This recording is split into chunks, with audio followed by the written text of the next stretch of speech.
Hello మావా! నేను మీ Sai vlogs. Matter ఏంటంటే మావా, ఇన్ని రోజుల నుంచి అయితే నేను వీడియోస్ అయితే పెట్టలేకపోయా. మీరు అనుకుంటూ ఉండొచ్చు ఈడికేదో పెద్ద కారణం ఉండి ఆపేసాడనుకోని. అలాగేం లేదు మావా. ఏటంటే నేను బద్ధకం చూపించి అయితే నేను వీడియోలు అయితే పెట్టలేకపోయా. ఏమనుకోకండే. నేను లాస్ట్‌కి పెట్టిన వీడియో అయితే చికెన్ కర్రీ కదా!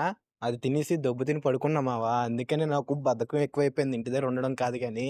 ఇంటి దగ్గర ఏంటి మావా, ఇంటికొస్తే చాలు తినడం, పడుకోవడం, ఇంకో పని ఉండట్లేదు మావా. అదే హాస్టల్‌లో అయితే ఏదో ఒక పని ఉండి ఏదో ఒకటి చేసుకునేవాళ్ళం.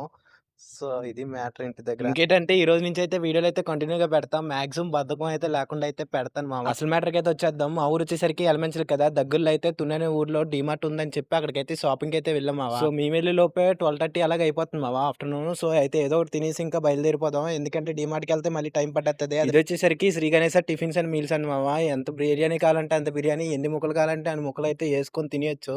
ఇలాంటియన్నీ మన హాస్టల్స్ దగ్గర ఎందుకు పెట్టరో నాకు అర్థం కాదు మావ. ఇంకేముంది అసలకి అన్‌లిమిటెడ్ అన్నారని చెప్పి ఎక్కువైనా సరే తక్కువ కాకుండా అయితే చూసుకొని అయితే తినేసా. అది ఇలా తినడం అయిపోగానే ఇలా డీమార్ట్‌కి అయితే వచ్చేసాము. ఇక్కడైతే షాపింగ్ అయితే చూసుకొని ఇంకా బయలుదేరిపోవాలి వెనక్కి. ఎంత త్వరగా అయితే అంత త్వరగా. ఎలాగైతే లాస్ట్‌కి షాపింగ్ అయితే కంప్లీట్ అయిపోయింది. షాపింగ్‌లో చేసిన ప్రతి వస్తువుకి బిల్ వేయించాలని చెప్పి కౌంటర్ దగ్గరికి అయితే వెళ్ళిపోయాం. ఎంత వేడి వేడి ఎండలో చల్లగా అవుదామని చెప్పి చల్లగా అయితే ఐస్ క్రీమ్ అయితే కొనేసుకున్నాం. ఇంకేముంది ఐస్ క్రీమ్ తినేసి అయితే కూల్ అయిపోయి ఇంకా కార్ అయితే ఎక్కేసాం. షాపింగ్ చేసి అలసిపోయానని చెప్పి 1 అవర్ అయితే కార్‌లో నాపేసా. ఈలోపు ఇంటికి అయితే వచ్చేసాం. అట్ లాస్ట్ ఇంటికైతే వెళ్ళిపోయా. ఈ రోజుకైతే ఇంతే మరి. ఫాలో చేసి లైక్ చేసుకోండి. మళ్ళీ నెక్స్ట్ వీడియోలో అయితే కలుద్దాం. Bye bye.